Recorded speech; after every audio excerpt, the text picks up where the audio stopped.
আসসালামু আলাইকুম এভরিওয়ান। দেখুন চায়নারা কত সুন্দর করে কাজ করে, তাদের কাজের দক্ষতাটা কি তাই দেখুন।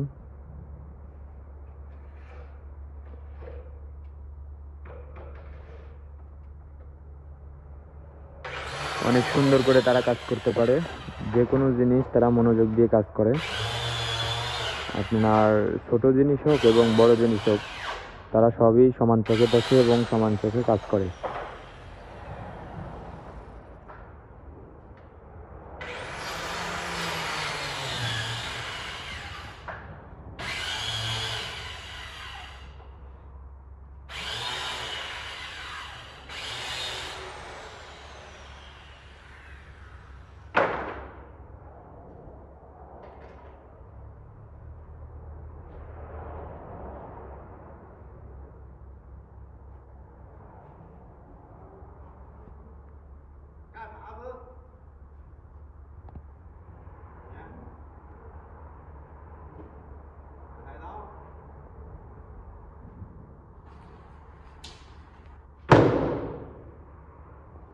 Bắn chả là